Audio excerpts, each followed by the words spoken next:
네. 자, 좀 배임죄 전 시간에 정리를 좀 하고 있었었는데 이제 횡령죄 판례가 하나 이제 바뀌어서 전화비체로 변경이 돼가지고 좀 새로 정리할 필요가 있어요. 그래서 우리 횡령죄 186페이지 먼저 보실까요? 그래서 이제 5번 판례 186페이지 5번 판례에서 채권 양도인이 요거는 이제 이런 구조거든요. 구조가 채무자가 있고 이 사람에 대해서 이제 채권자가 있고 A라고 치고 여긴 B. 그 다음에 다시 이제 B에 대해서는 채권자 C가 있는 이런 상황. 그래서 각각 뭐 이제 1천만 원의 채권이 있고 여기도 1천만 원의 채권이 있을 때 이런 식으로 돈 갚는 게 이제 채권 양도인데 뭐냐면 지금 현찰은 지금 B가 1천만 원이 없어요. 근데 이제 자기도 1천만 원 받을 게 있으니까 이걸 네가 받아라 이런 식으로 이제 하는 게 채권 양도거든요. 그래서 이전에는 이제 채권자가 채무자에게 채권 양도했다는 것을 통지하기 전에 이제 채무자 것을 받아가지고 소비했을 때 이것이 이제 횡령이 된다라고 봤었는데 이게 이제 변경됐습니다. 횡령이 안 되는 거로. 그래서 채권 양도 횡령 X 이렇게 이제 기억하면 되는데 바뀐 이유는 그거예요. 일단 이제 채권 양도 통지 전에 아직은 이 1천만 원의 채권은 비소유라고 보고 있어요. 그 다음에 비소유다 보니까 타인 재물 보관자가 안 되는 거죠. 바뀐 판례 취지가. 그래서 이런 경우는 이제 민사로 횡령죄는 안 되니까 이제 민사로 해결하자. 민사재판으로 이렇게 바뀌었습니다. 근데 어떻게 보면 잘 됐어요. 그 채권 양도라는 게 이제 사실 된 게 있고 안 된 게 있어가지고 5번에서 비교 판례까지 이제 정리했었는데 간단하게 그냥 채권 양도 횡령 X라고 기억하면 되니까 어떻게 보면 좀 더 편해졌다. 근데 논점까지 묻는다면 이제 타인 재물 보관자가 아니라는 거 그리고 아직 비소유다. 이 돈 받을 권리, 이 채권의 소유는 그렇게 보시면 되겠어요.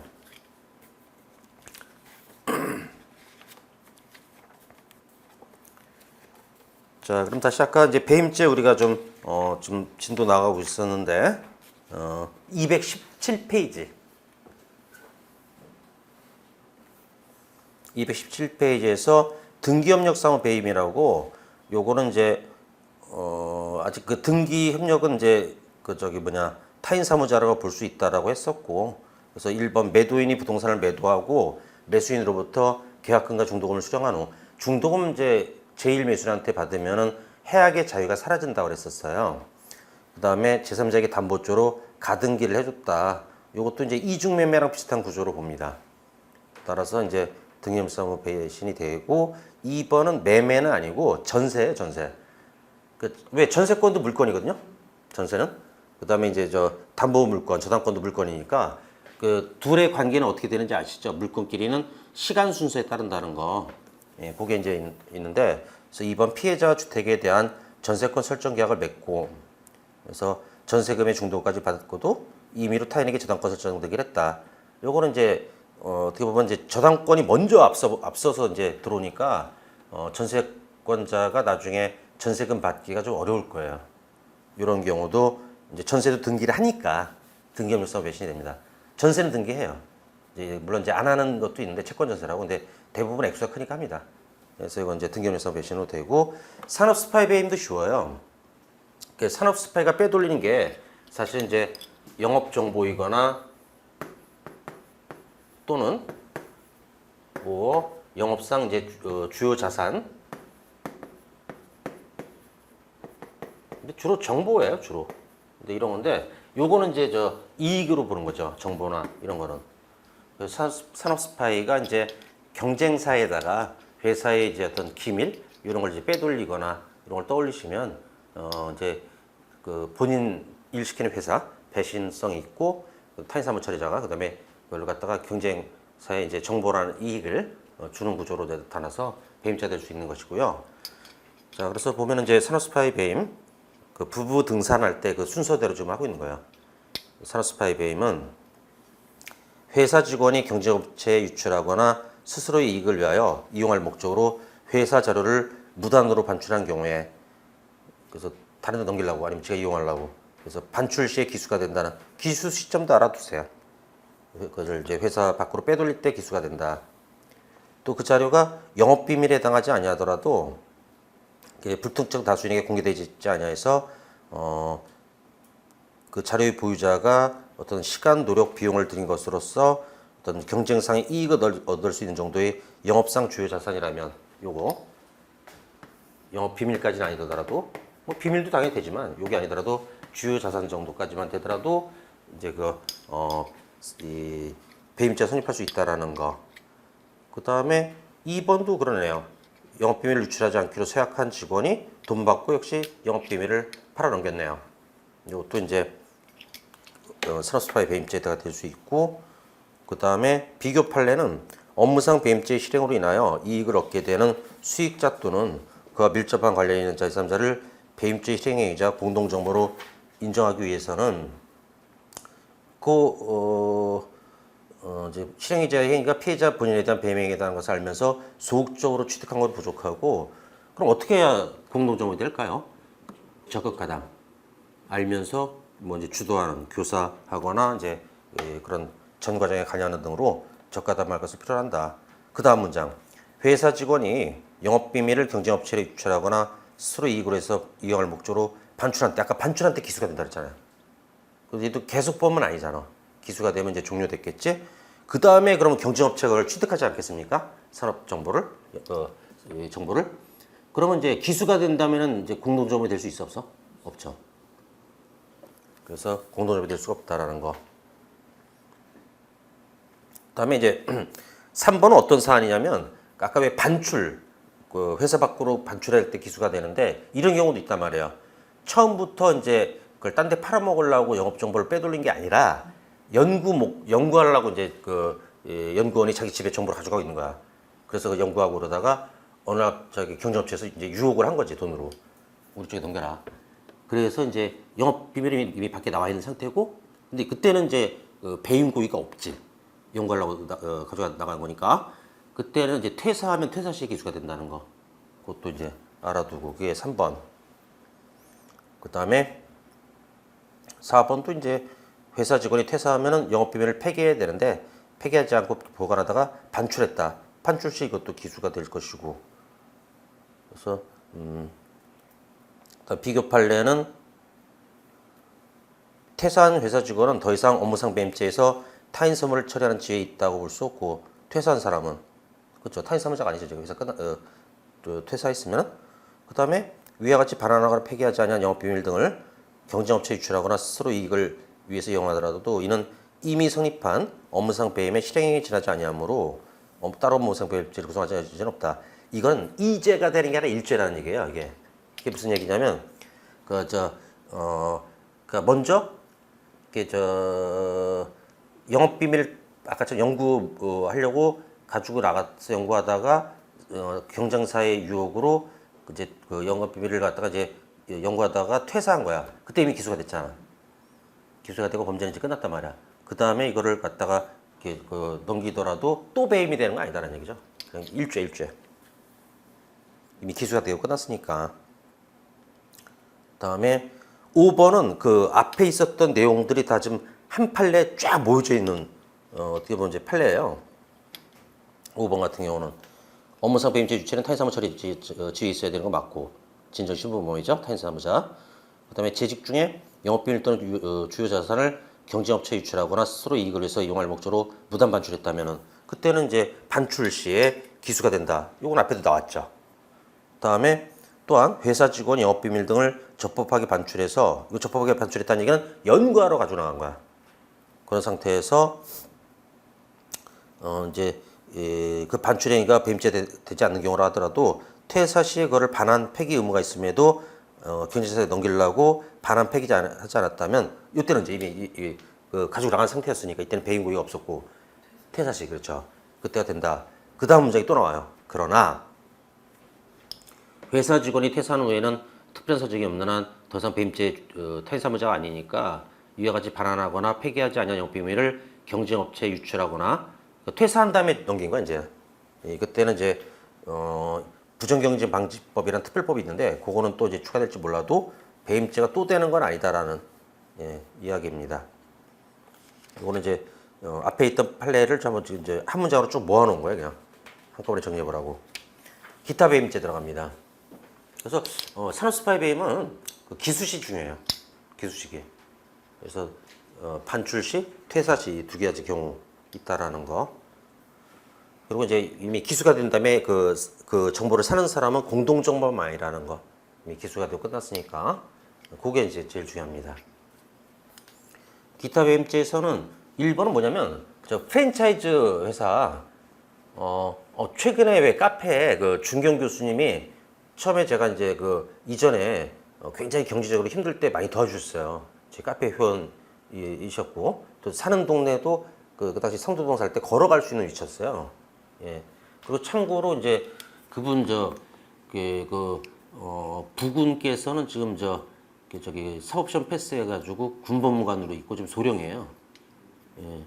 그런 적이라 또 이제 중경에서 이제 강의도 하셨고 여러 대학교 강의 좀 하시고 그러는데 근데 지금은 이제 그 대학원을 한 몇 군데 다니셨더라고. 뭐 범죄학, 뭐 교정학, 그다음에 사회복지 뭐 이런 식으로 그 공부에 대해서 굉장히 좀 이렇게 그 뭐랄까 좀 공부 자체를 되게 좀 이렇게 열심히 하시는 분인데 그분께서 이제 저 프랜차이즈 저기 가자 그런 거야. 뭐냐면 이제 조개집은 내가 산다고 했더니 오다가 보니까 이제 무슨 할머니 뭐 맥주 이름이 그럼 비슷한 건데 그게 그거를 좀 젊은 사람이 만들었다고 하더라고요. 그거를 갖다가 프랜차이즈 그 상호 그거를 1,000억에 매각했다고. 그래서 가봤더니 왜 좋은가 봤더니 가성비가 좋더라. 맥주 맛도 좋고 가격이 좀 싸요. 안주나 이런 게. 예. 근데 여튼간은 그런 이제 프랜차이즈 같은 게 있으면 이제 편의점으로 생각해도 되고. 근데 그거를 가맹점 관리하라고 어떤 사람을 이제 직원을 뽑아놨는데 이 사람이 경쟁사로 넘겨버리는 거죠. 꼬셔가지고. 배신한 거 맞지? 이것도 이제 배임죄가 될 수 있었다는 거. 그 다음에 2번은 대표이사가 그 회사가 명의신탁하여 사실상 보유하고 있던 온천 발견자의 지위를 아무런 대가 없이 타양도했으나 자 온천 발견자의 지위를이라는 것을 좀 다른 사람 명의를 해놨는데 그 온천 발견자의 지위는 재물이겠어요, 이익이겠어요? 이익이죠, 그렇죠? 물체가 아니죠, 이건. 그래서 그걸 갖다가 함부로 타에 양도했을 때 배임죄가 된다는 거. 뭐 대주주의 양해나 이사회의 결의는 아무 소용없다는 거 아시죠? 그다음에 동지 판례는 특허권을 또 이제 남의 거를 갖다 보관하다가 처분했을 때에도 횡령이 안 되죠, 이거는. 배임으로 가야지. 왜? 특허권은 또 권리잖아, 권리. 이익이죠. 그러니까 결국 제가 얘기했잖아요. 앞에서부터 횡령 배임 구별하는 가장 큰 기준은 재물이익이다. 그거로. 배신성은 둘 다 있다. 4번은 이제 3번도 회사 채취권도 바다모래를 채취했으면 권리예요. 그걸 누구 이름 딴 사람 이름이 났는데 이 사람이 딴 데 팔더라도 역시 배임죄밖에 안 되죠. 횡령 안 되고 재물이 아니니까. 어렵지 않죠. 재물이익 구별하는 거. 다음에 4번은 승객들에게 무임 승차를 갖다가 권유했다. 그럼 지하철 공사는 손해보고 근데 손님들은 이제 그 승차료 이런 거를 안 내는 이익을 보고 이런 거고 또 배신한 것도 많고 배임죄 됩니다. 5번은 전환사채라고 해서 그 에버랜드 사건이 아니에요. 에버랜드 사건은 사실 왜 이재용 씨가 돈을 낸 거예요. 전환사채 대금을. 아까 실명 얘기 안 했는데 뭐 유명한 교육 목적이니까 뭐 얘기해도 될 것 같은데 이제 내서 이제 그 아버지 이건희 회장님인가 그분이 배임죄 안 되는 그런 사례였는데 요거는 돈이 안 들어왔는데 전환사채를 준 거야. 그래서 인수대금이 납입되지 않았음에도 요거 때문에 배임이 되는 거야, 이거는. 아까 그건 돈은 냈어요. 좀 이제 그 CJ나 이런 데서 안 사니까 좀 싸게 이렇게 했다는 거지.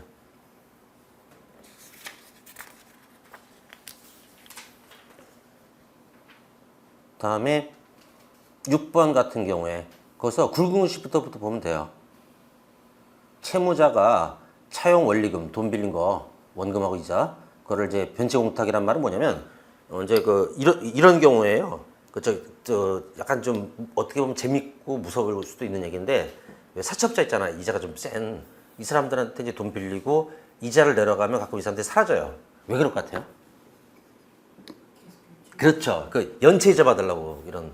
그러면 이제 그걸 우리가 빨리 해방돼야 되잖아. 빚으로부터. 그때 그런 경우는 이제 변제 공탁을 해버리는 거야. 법원에 맡기는 거야. 아니면 이 사람 이제 연락처가 갑자기 바뀌었어. 그래서 연락이 안 돼. 돈 갖고 싶은데. 그런 경우에 이제 변제 공탁 하거든. 상대방이 일부러 안 받거나 이제 연락이 안 될 때. 그러면 일단 이제 그 빚을 갚은 거야. 근데 이제 그 상황이 어떤 거냐면 그 변제 공탁한 걸 또 채권자가 그또 법원 가서 받아갔어. 근데 이제 채무자 집이 지금 경매가 되는 상황이었거든. 그럼 돈 받았으면 이제 경매 취하해 줘야 되는데 안 한 거. 그걸 이제 배임죄를 보겠다라는 예전 판례예요. 예. 그래서 경매가 넘어가 버렸어. 진 돈 받고도 그걸 협조해 주지 않아 가지고. 그래서 색깔 있는 곳을 잘 봐요. 거기가 포인트예요. 포인트. 부작위 배임 요건 같은 경우는 끝에 보면 뭐가 있냐면 저기 고의 얘기가 나와요. 끝에. 그리고 행위자는 그 끝에 넷째 줄 행위자는 부작위 당시 자기 신에게 주어진 임무를 위반한다는 점과 그 부작위로 인해 손해가 발생할 위험이 있다는 것을 인식했어야 한다. 그래서 이제 고의가 있어야 된다는 거기고 그건 뭐 특별한 거 없어요. 근데 이제 동지 판례에 보면 채권 추심을 위임받았는데 돈 받으라고 했는데 돈 달라는 얘기를 계속 안 하는 거야. 그러면 이제 소멸시효 된다 그랬지. 예, 그래서 그때 이제 그 소멸시효를 완성시켰을 때도 부작위로 어떻게 이제 배신한 거죠. 다음 8번. 다방 영업 허가에 따르는 재산적 이익의 실질적 귀속자인 갑이 이제 피고인에게 다방 시설을 포함한 운영권 일체를 임대함에 있어서 임대 기간 동안은 다방 영업 허가 명의를 피고인 명의로 변경하고 이건 뭐냐면 다방을 지금 내가 운영하다가 딴 사람한테 운영권을 넘긴 거야 지금.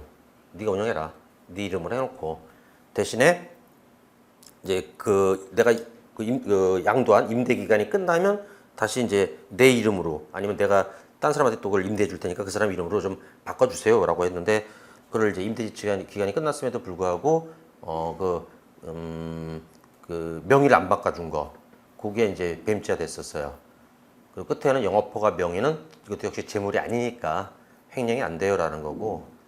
근데 너무 오래된 판례라 뭐 이제 가볍게 보세요. 근데 이제 답이 되는 지문은 제가 이걸 해드리긴 해드리는데 지금 앞에서 나올 것 같아요. 이게 뭐냐면 담보협력사무 빠진 거 거기 하고 이제 논점이 앞에 좀 중요한 것들이 있어가지고 꼭 100%라고 뭐 인생에 100%는 없으니까 이제 내가 볼 때는 90% 이상은 거기서 답이 되는 질문이 나오는 게 정상이에요. 항상 판례가 변경되거나 이러면 그게 주로 답이 되는 질문으로 나오는 거 아시죠? 이제 다음에 9번은 갑조합의 대출 업무 담당자인 피고인이 대출해 줄 수 있는 사람이네. 어떤 조합의 돈을. 그래서 피고인이 조합의 처와 모친 소유의 토지를 담보로 제공하고 대출을 그들 명의로 받았어요. 그 다음에 서류 위조해가지고 그럼 이제 담보 설정했는데 담보를 지워버린 거야. 담보를.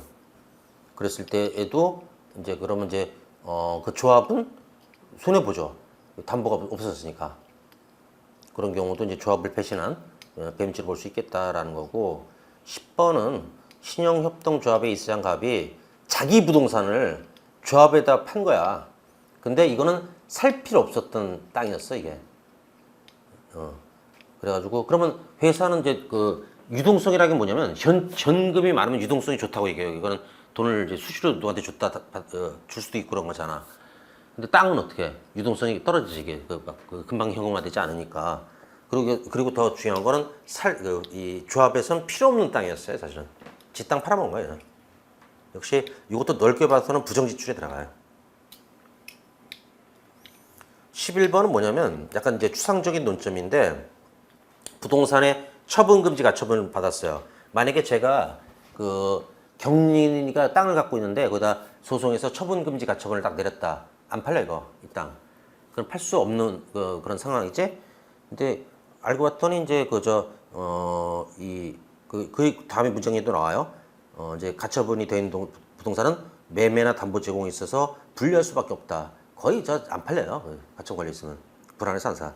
그렇지 않은 부동산보다 불리할 수밖에 없고, 그 다음에 가처분이 해제되면, 그 다음에 가처분 부담이 없는 부동산을 소유하게 되는 이익. 그게 뭐야? 이제 쉽게 팔 수 있다는 얘기지.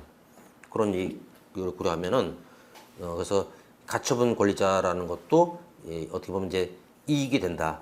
그 가처분의 피보전 채권이 존재하지 않는 것으로 밝혀졌더라도 그 가처분을 유지하고 있는 동안 그럼 이제 여기를 팔 수 없게끔 이제 어떻게 보면 이제 했던 그 기간 동안에 이익은 있다. 가처분 건 사람이 그런 얘기예요. 얘가 이제 배임으로 가처분한 건데 여기서 이제 가처분 걸어놓은 것도 이익이다. 그게 핵심이에요. 전상 이익이다. 가처분 건 것도 타인이 팔 수 없게 이제 좀 지장을 주는 거 이런 것도 이익으로 봤어요. 당연히 이것도 이제 어지간하면 안 넣으려고 했는데 우리 핵기천에 들어있을 거야 이게 아마. 그래서 넣은 거고.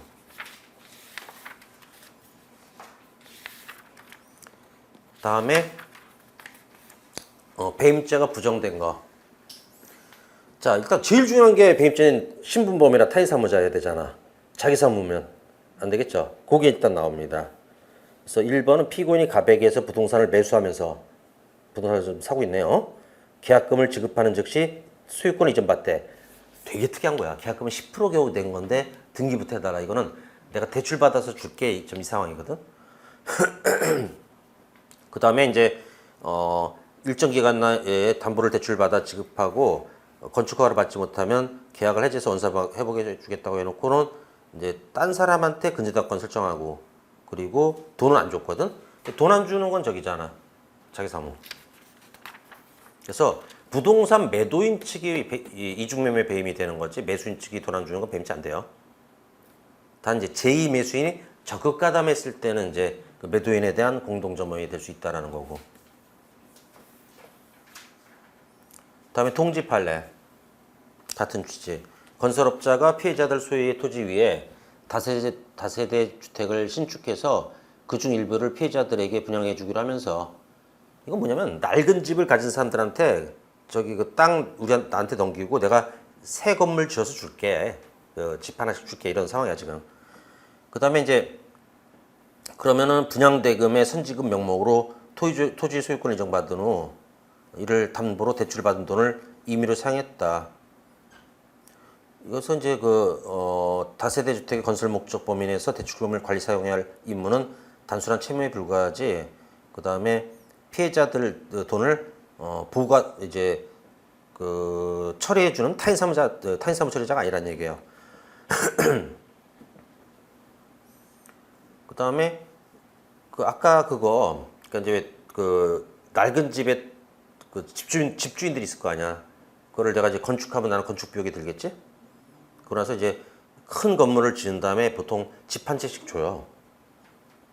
그리고 이제 자기는 남은 집을 갖다 파는 이런 구조로 돈 버는 거거든.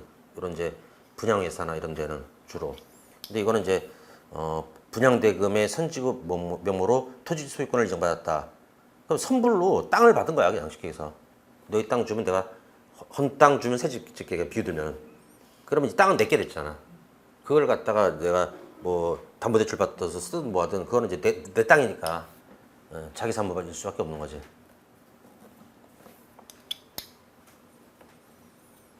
(2번은) 아까 설명했는데 청산회사에서 대표 청산인은 그 청산회사에 대한 타인사무자이지 채권자들한테 타인사무자가 아니다라고. 그래서 이제 자기랑 친한 채권자한테 먼저 갚았더라도 배임죄가 안 된다라고 했던 그거. 3번은 이제 비교 판례. 증여는 대가 없이 주는 거예요. 공짜로 주는 거. 최근에 나도 그때 왜 우리 최연소에 그냥 생일 선물을 그때 깜빡하고 이제 못 주는 바람에 되게 좀 뭐 비싼 건 아니고 그냥 저도 바지 하나 이제 여름용 바지 시원한 거 좀 사러 가는 김에 반바지 입고 다니는 게 반바지를 줬거든. 그게 증여야. 일정한 대가 없이. 근데 증여는 서면으로 한 증여 계약하고 구두로 비서면으로 한 거랑 효과가 달라요. 그러니까 말로 한 거는 이행하기 전에 언제든지 없던 일로 내가 만들 수 있어요. 이거 주기 싫어. 끝이에요 그냥. 근데 아예 계약서 쓰잖아? 줘야 돼. 그거 차이가 있고. 그래서 비서면 증여일 때는 증여하겠다고 해도 안 주고 이제 처분하더라도 이건 이제 배임죄 안 된다. 근데 서면으로 비교 판례 증여사를 표시했을 때는 이건 이제 이전 의무를 벗어날 수가 없어서 타인 사무자가 되고 그 다음에 배임죄가 성립할 수 있다라는. 언제? 그래서 서면 증여일 때 배임죄가 나오는 거지. 비서면 증여일 때는 배임죄 안 나오고. 4번은 이게 강요죄에서 설명했던 판례야. 그때 기억납니까? 회원제로 운영되는 골프 클럽을 샀어.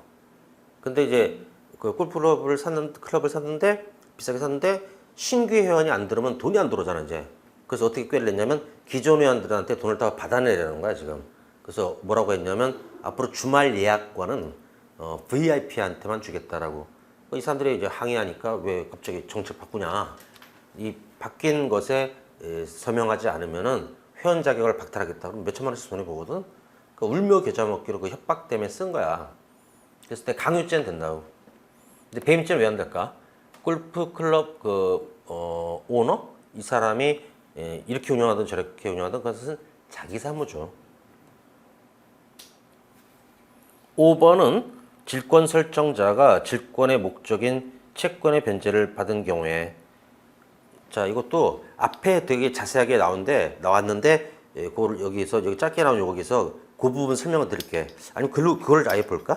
문장이 그게 더 좋은데. 여기 이제 지문 길이만큼 짧게 했는데 그 스토리를 아는 게 좋으니까. 209페이지 잠깐 볼래요? 그 가로 5번 보이시죠? 자, 이런 식으로 이제 질권이란 말을 최근에 한번 내가 쓴 적이 있을 텐데, 질권이란 것은 이제 주로 어디에 담보로, 이것도 담보인데 돈 빌릴 때 담보로 동산이나 아니면 이제 채권을 담보로 제공하고 돈 빌릴 수 있단 말이에요. 자, 이런 거예요. 그러면 채무자가 있죠. 채무자 A, 그 다음에 채권자 B. 나는 이 사람한테 이제 1천만 원의 채권이 있다. 그냥 1억이라 합시다. 그래서 뭐 하다 억 단위가 흔하니. 그 다음에 이제 자, 난 돈 받을 게 있는데 아직 받을 날짜가 좀 남았어. 그러니까 이제 근데 돈이 급할 수도 있잖아. 그래서 뭐 2달 뒤에 받기로 했다면 지금 당장 이제 1억이 필요한 거야. 그래서 이거를 요 1억이라는 어떤 채권을 이제 질권으로 넘기는 거예요. 그러니까 질권 넘긴다는 게 이제 담보 잡히는 거예요. 담보. 그다음에 이제 여기 C라는 사람이 이 질권을 갖다가 이제 담보로 잡고, 근데 질권을 담보로 잡는 거는 동사는 거기 맡겨놓고 보통 전당포라고 혹시 들어봤지? 영화 아저씨처럼 뭐 이제 왜 김세론이가 뭐 맡기고 돈 빌리고 막 이런 거 그런 건데, 채권은 그렇게 할 수가 없으니까 이게 또 재물이 아니잖아요. 그러니까 이제 그거를 계약서를 쓴다고 보통. 그리고 여기다 이제 질권으로 넘겼다고 얘기해주고 이런 관계거든. 그래서 C가 이제 그 1억을 믿고 돈을 빌려준 거야. 돼요. 금전대여를 했다. 이런 거예요. 그러면 이제 A는 이제 자, 이런 그 계약서도 보여주고 통지를 받게 되면은 C한테 돈을 갚아야 되거든. 근데 이 바보가 채권자 B가 달라고 하니까 얘한테 준 거야, 그냥. 이쪽에다 이제 변제를 한 거야. 그러면 민법에서 어떻게 돼 있냐면, 이게 다 통지도 받아서 알고 있는데 이쪽에 줘야 되는데 좀 여기다 변제해야 되는데 이쪽에다 변제하게 되면은 민법상 이 채무자 A는 다시 C에게 또 줘야 돼요. 또 변제해야 돼요. 민법이 그렇게 돼 있어서. 그러면 뭐 이런 경우라면은 저기 손해볼 위험이 있어 없어 C가?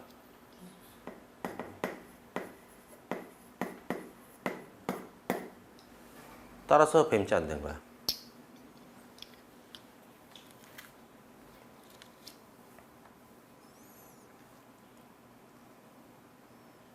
자, 볼까? 문장 한번 볼까? 타인에 대한 채무의 담보로 제3채무자에 대한 채권에 대해서 권리질권을 설정한 경우에, 그 권리다 질권을 설정했어, 채권에다가. 질권 설정자는 질권자의 동의 없이, 질권 설정자가 얘야, B야. 질권을 설정해줬고 얘는 질권자가 됐고, 그 다음에 이제 질권의 목적이 된 권리를 소멸케 하거나 이익을 해하는 변경을 할 수 없다. 또한 질권 설정자가 제3채무자에게 바로 얘 A한테 이제 통지를 하거나 승낙했을 때에는 제3채무자가 질권자의 동의 없이 채무를 변제하더라도 이로써 질권자에게 즉 질권 갖고 있는 예지 C한테 대항할 수가 없다고. 그 얘기는 또 갚으라는 얘기야. 난 얘한테 줬는데 그거로 대항하지 마라. 또 줘라. 그러니까 이제 이거는 이제 어떤 배임죄가 되지도 않는다라고 했던 거고. 그게 이제 우리 214페이지 OX에서는 5번에 좀 짧게 나와 있는 거지. 질권 설정자가, 그래서 질권 설정자는 채권자 B예요. 담보를 설정해 주는 사람이 이제 여기 채무자거든. 그 설정자. 그다음에 얘는 질권자. 그리고 얘를 제3채무자라고 좀 부르고 있는 거야. 왜 제3채무자라고 부르냐면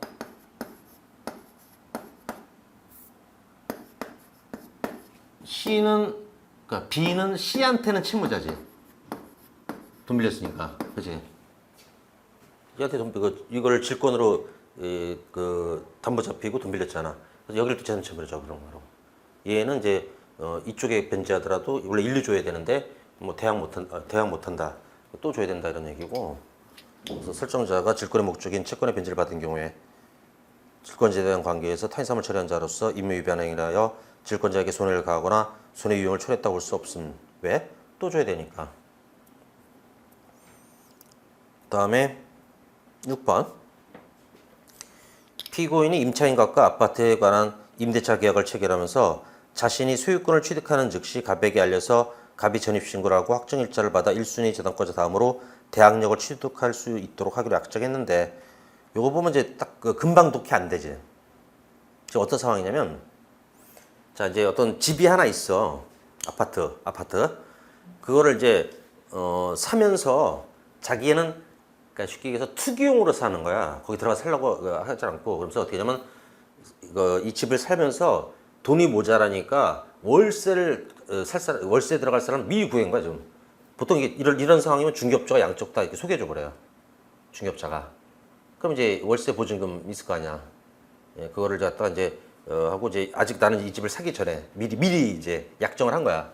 약정을 해가지고 그럼 내가 이제 그 소유권 취득 즉 등기 이전을 하면은 너한테 빨리 통지해 줄게. 예, 그래서 나도 대출을 좀 끼고 사는 거니까 만약에 10억짜리 집인데 뭐 이제 한 3억의 대출이 있고 여기는 이제 예를 들어서 이제 뭐 한 4억 보증금이 한 뭐 이제 그 정도 5억이다 치자. 그럼 얘를 이제 너를 2순위로 만들어 줄게 좀 이러고 있는 거야. 근데 소유권 이전 등기 받으면 알려줘야 되는데, 그러니까 빨리 너도 이사 들어가고 그거 있잖아. 왜 전입신고하고 확정일자 그걸 해야 되는데 그걸 안 알려주니까 얘가 못 하고 있는 거야. 그랬더니 그 사이에 막 쫙쫙쫙 이게 또 그 담보대출이 들어오는 거죠. 야, 나쁜 놈이지. 근데 무죄됐어. 그래서 자기가 소유권 취득했다는 걸 알려주는 것은 역시 또 자기 사무라고. 아, 이때도 굉장히 전 충격받았는데 큰일이다 이거. 왜냐면 이제 좀 보호를 못 받잖아. 어떻게 보면 지금 형사처벌을 시켜야 이 사람들이 이제 그런 행동을 안 할 텐데, 이건 민사로 풀려고 그러면 그냥 돈만 주면 끝나니까. 안타깝더라고. 그래서 다시 읽어보면, 피고인이 임차인 가까이 아파트에 관한 임대차 계약을 체결하면서 자신이 소유권을 취득하는 즉시 갑에게 알려서 이게 임차인이지 전입신고하고 확정일자를 받아서 1순위 저당권자 다음으로는 너를 갖다가 2순위를 해줄게 이거야. 이제 그렇게 해놓고, 왜냐면 이제 임대차 보증금도 전입신고랑 확정일자하면 물건처럼 되잖아. 그러는데 나중에 이제 그 후 갑에게서 전세금을 취득하고 수령하고 소유권을 취득했음에도 그걸 고하지 않아서 그 사이에 2, 3순위 저당권이 딱딱 들어오고 있네. 순위가 이제 꼴찌로 밀린 거지 이제. 돈 못 받아 이거. 알죠? 그 물건은 이제 앞선 순위가 뭐 갖고 남은 거. 그 어떻게 보면 이제 폭망하는 건데 무죄. 자기 사무다고 알려줄 사무는.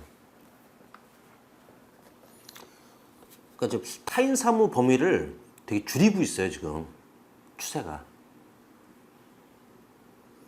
7번은 아울렛 나오면 무죄 찍으면 이제 그거 될 거거든. 근데 이것도 이제 뭐냐면 피고인이 아울렛 의류 매장의 운영과 관련하여 투자를 받으면서 아울렛 매장 운영하면서 투자를 받았대. 나중에 그 투자 받은 돈을 돌려줘야 되는 반환 채무의 변제를 위해서 그 의류 매장에 대한 임차인 명의랑 입금 계좌 명의를 공소외인 즉 재판 대상이 아닌 기소당하지 않은 딴 사람으로 병해 중였음에도 제3자에게 의류 매장에 관한 임차인의 지위 등 권리를 양도하는 행위. 그러니까 이제 결국은 어떻게 되냐면 너 투자했는데 수익이 안 나와서 내가 그 투자금을 돌려줄 때에 이 거기 이제 아울렛 그 매장 하나가 자기 소유야. 매장 다 말고 왜 점포. 그다음에 그거를 갖다가 너한테 그러면 이제 그 임차인 지위를 주겠다. 그럼 이제 운영을 할 수 있으니까 그 보증 받은 걸 할게 막 이런 식으로 해놓고도 나중에 이제 딴 사람한테 줘버린 건데 이것도 자기 삶으로 봐가지고 8번은 우리 배웠어 이미. 예금주 그 은행 직원 예금주 관계 타인 사무자가 아니지. 그다음에 저기 뭐냐 저 9번은 부동산을 미리 이전받은 다음에 돈 담보대출 받아 주겠다고 또 안 준 사례. 돈 주는 쪽은 이제 자기 사무잖아.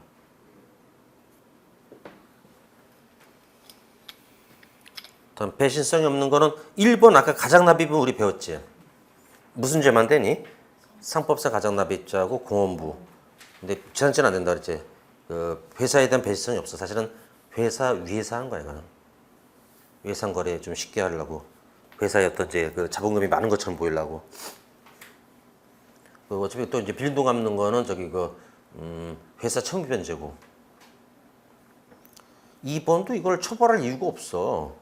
단위 농협조합장이 지금 이제 날씨가 너무 좀 기온이 올라가지고 이 양곡 이 곡식이 변질될 것 같아. 그래서 빨리 팔아야 그나마 좀 어느 정도 그 손해를 좀 덜 보는데 그래서 빨리 팔려다 보니까 외상 판매했고 그래서 이제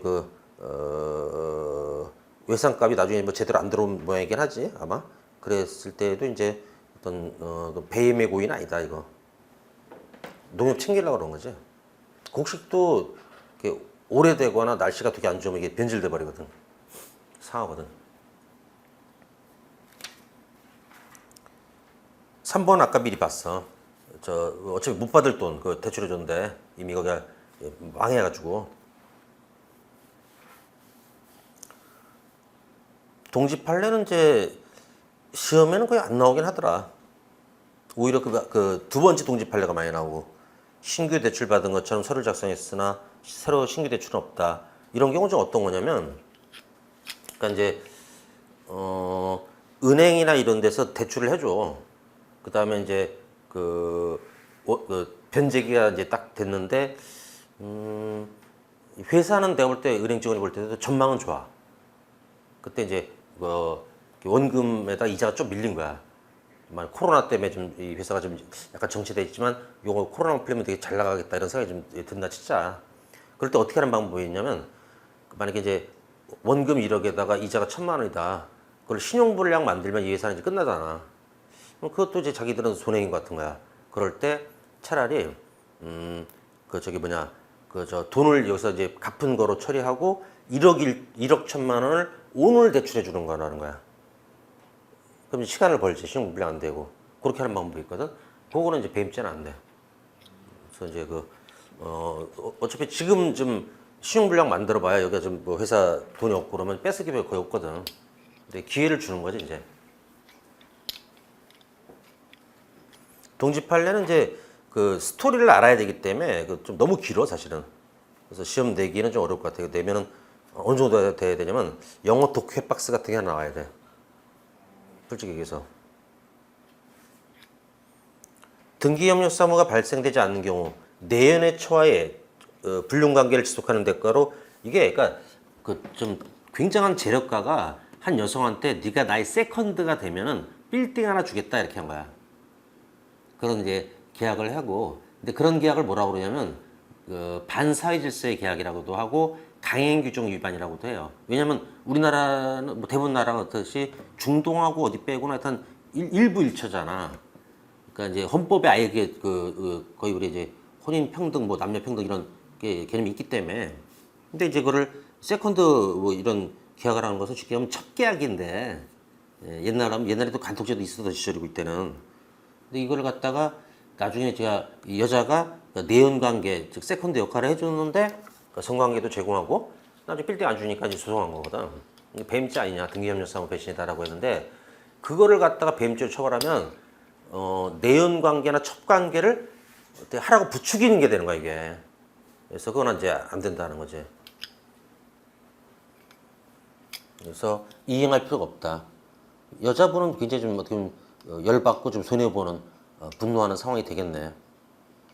근데 반대 방법도 있다. 이건 쓰지 말고 이제 왜 거꾸로 아까 왜 그것도 있었잖아. 이거는 이제 어떻게 보면 이행하기 전에는 그 반사질서적인 강행규정 위반 계약은 이행할 필요 없고 그다음에 준 다음엔 돌려받지 못한다 이런 그게 민법 746조거든. 아까 불법임금표. 그거 한번 생각해보자. 이번에는 이제 한 여자가 거꾸로 남자한테 내가 너의 세컨드가 될 테니 그러니까 오피스텔 하나 얻어주고 그 다음에 이제 가끔 와서 이제 만나러 와라 라고 제안했더니 남자가 좋다 그런 거야.